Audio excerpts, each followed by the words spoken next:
এইখিনি aloe vera gel, এইখিনি আলুৰ ৰস আৰু এইখিনি হৈছে হালধিৰ ৰস। কফি দি মিক্স কৰি আছে।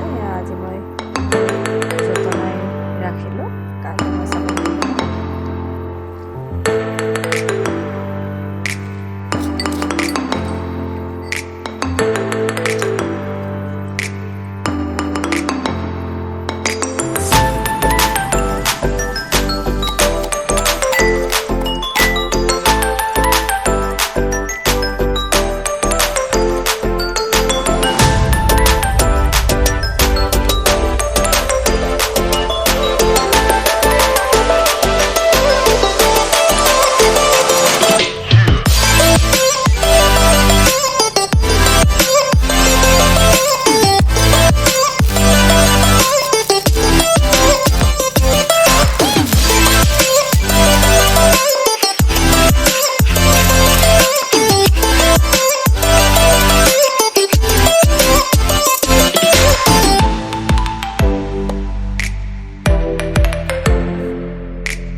সাবস্ক্ৰাইব কৰি দিব, বেল আইকনটো প্ৰেছ কৰি দিব, যাতে আগতীয়াকৈ মোৰ ভিডিঅ'বোৰ পাই বনাওঁ আপোনালোকে সদায় দেখি থাকিব।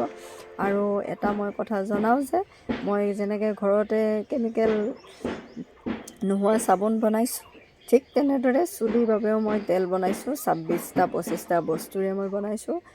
নৰ্থ গুৱাহাটীতে মোৰ তেলটো বেছি চেলিং হৈছে, তেওঁলোকে বহুত উপকৃত হৈছে, চুলি সৰাৰ পৰা বন্ধ হৈছে, পৰিত্ৰাণ পাইছে। সেয়েহে আপোনালোকেও কোনে কোনে তেল ব্যৱহাৰ কৰি চাব বিচাৰে মোৰ লগত যোগাযোগ কৰিব। মোৰ মোবাইলটো হেৰাইছে বুলি আগতে মই ভিডিঅ' কৰি কৈছিলোঁ যদিও মোৰ সেই আগৰ ছেম চিমটোতে নাম্বাৰটোতে মই চিম উলিয়াইছোঁ, আপোনালোকে ফোন কৰিলে মোক পাব।